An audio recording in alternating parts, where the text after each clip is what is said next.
Hello प्यारे बच्चों, आज हम कर रहे हैं अपनी डायरेक्टरेट ऑफ एजुकेशन की worksheet number 17 class 6 subject science. बेटा आज हम पढ़ेंगे प्रकाश, छाया और परावर्तन का एक और भाग कि छाया बनती कैसे है। एक अंधेरे कमरे में टॉर्च जलाएं। टॉर्च के सामने अपना हाथ लाने पर आप टॉर्च के सामने की दीवार पर अपने हाथ की छाया देखेंगे। तो बेटा हम खेल भी खेलते हैं शेडो का। तो आपने इसमें देखा होगा कि कई बार हम क्या करते हैं, जैसे नीचे आपको पिक्चर में एक लड़की दिखाई दे रही है। जैसे ही बच्ची ने अपने हाथ से टॉर्च के प्रकाश को रोकने की कोशिश की तो प्रकाश का जो हिस्सा बेटा अवरुद्ध हो जाता है, रुक जाता है, वह उसी वस्तु की छाया सामने बनी दीवार पर दिखाता है। आप अंधेरे में छाया नहीं देख सकते। तो बेटा छाया देखने के लिए हमें प्रकाश की ज़रूरत है। अंधेरे में हम कोई भी छाया नहीं देख सकते। छाया बनाने के लिए हमें प्रकाश स्रोत की आवश्यकता होती है। अगर हमें अपनी दिन में अपनी छाया देखनी है, किसी वस्तु की छाया देखनी है घर से बाहर, तो सूर्य का प्रकाश उत्तम रहता है बेटा। और अगर आपको घर के अंदर देखनी है तो टॉर्च के प्रकाश में आप छाया देख सकते हैं। इसका मतलब छाया बनने के लिए प्रकाश की आवश्यकता है।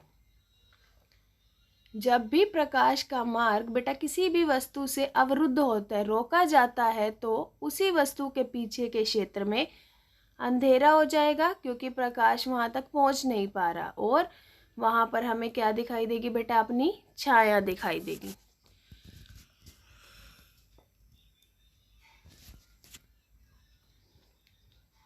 हम एक दीवार या जमीन या किसी भी सतह पर एक छाया देख सकते हैं। बेटा अगर दीवार है, जमीन है, कोई भी सरफेस है जो प्रकाश को अवरुद्ध करते हुए सामने आ जाता है, वो पर्दे का काम करता है और हम उस पर्दे पर अपनी छाया देख सकते हैं। ठीक है बेटा। सेकंड पॉइंट देखिए, अपारदर्शी वस्तुओं की छाया बहुत गहरी होती है। अपारदर्शी वस्तुएं हमने पढ़ी थी बेटा, कौन सी होती हैं? जो अपने में से प्रकाश को गुजरने नहीं देती। तो अपारदर्शी वस्तुओं की छाया कैसी दिखेगी हमें? बड़ी और गहरी। और जो पारभासी हैं बेटा, उनमें से कुछ प्रकाश चला जाता है, इसीलिए उनकी छाया हमें थोड़ी हल्की दिखाई देती है। पारदर्शी वस्तु की छाया हम नहीं देख पाते बेटा, क्योंकि पारदर्शी वस्तु जो है अपने में से प्रकाश को गुजरने देती है। तो इन सभी पॉइंट्स को पढ़ने से हमारे पास क्या कंक्लूजन आया कि अगर मुझे किसी भी चीज़ की शेडो, छाया देखनी है, तो मुझे क्या चाहिए बेटा? एक तो चमकदार स्रोत जो प्रकाश दे, एक वस्तु जिसकी छाया देखनी है, और एक पर्दा जहां पर मुझे उसकी छाया दिखाई दे। बेटा छाया जो है वो सदैव काली होती है, यहाँ तक कि रंगीन वस्तुओं की छाया भी काली होती है। आपने देखा होगा, आप अगर चल रहे हैं तो आपकी शेडो, आपकी छाया हमेशा काली ही दिखाई देगी, चाहे दिन का समय चाहे रात का। चाहे आपने कोई रंगीन वस्तु आपके पास है, आप रंगीन वस्तु की छाया, आपके पास कोई कलरफुल चेयर है बेटा, आप उस चेयर की छाया देखते हो, वो भी काली दिखाई देगी। तो छाया का रंग हमेशा कैसा होता है? काला होता है। आगे देखिए, आखिर छाया की आकृति, आकार और प्रकृति किस पर निर्भर करती है? कैसी छाया बनेगी बेटा? तो नंबर 1, जिस कोण पर प्रकाश होगा उस पर निर्भर करती है छाया। दूसरा, कौन सी वस्तु ले रहे हैं आप, उस पर डिपेंड करती है छाया। तीसरा, वस्तु आपकी कितनी दूर है प्रकाश स्रोत से। बेटा जितना आप प्रकाश स्रोत से दूर होते जाओगे उससे भी छाया की लंबाई घटती और बढ़ती है। पर्दे और वस्तु की दूरी, जिस पर्दे पर आप छाया देखना चाहते हो उस वस्तु से आपकी, उस पर्दे से आपकी दूरी कितनी है। तो ये 4 चीज़ें हैं बेटा जिससे छाया की लंबाई का घटना और बढ़ना हमें पता चलता है। यदि बेटा हम दिन के समय पेड़ की छाया देखें तो हम देखेंगे कि पेड़ की छाया भी अपनी लंबाई बढ़ाती और घटाती है। कैसे? अगर आप दोपहर के समय देखेंगे बेटा, दोपहर के समय क्या होता है? सूर्य बिल्कुल पेड़ के ऊपर होता है, यानी प्रकाश के स्रोत और वस्तु के बीच में क्या हो गई? दूरी कम हो गई। जितनी पास हो गई बेटा ये उतनी छाया छोटी बनेगी। लेकिन सुबह और शाम पेड़ की छाया क्या लगती है हमें? लंबी, क्योंकि उस टाइम पर सूर्य वस्तु से दूर है। दिख रहा है बेटा आपको? यहाँ पर देखिए, दिन के समय में सूर्य बिल्कुल वस्तु के ऊपर है तो छाया कैसी बन रही है? छोटी। और सुबह और शाम को छाया कैसी बन रही है, लंबी।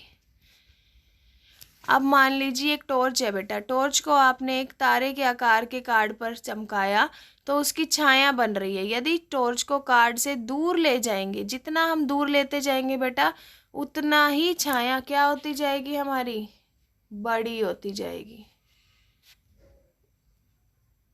आइए इसका अभ्यास करते हैं। छाया क्या है, छाया कब बनती है और क्या क्या जानकारी देती है। तो बेटा फर्स्ट क्वेश्चन का आंसर आपका ये है, ठीक है।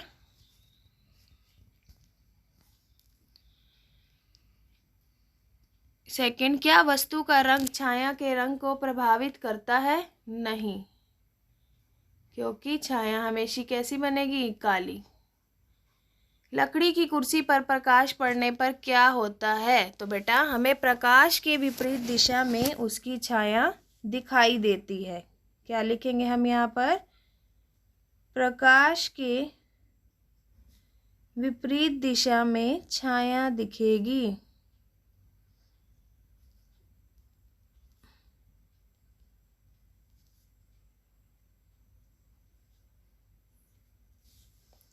फोर्थ, एक पेड़ की छाया दोपहर के समय डैश और डैश, दोपहर के समय कैसी होती है बेटा, छोटी, और लंबी कब होती है, वो सुबह और शाम। नीचे दिए गए आंकड़े पर गौर करके एक्स और वाई बताइए। तो बेटा एक्स क्या है, हाथ है, और हाथ क्या काम कर रहे हैं यहाँ पर, वस्तु का। वाई क्या है बेटा, टॉर्च, जो किस चीज का काम कर रही है, प्रकाश के स्रोत का।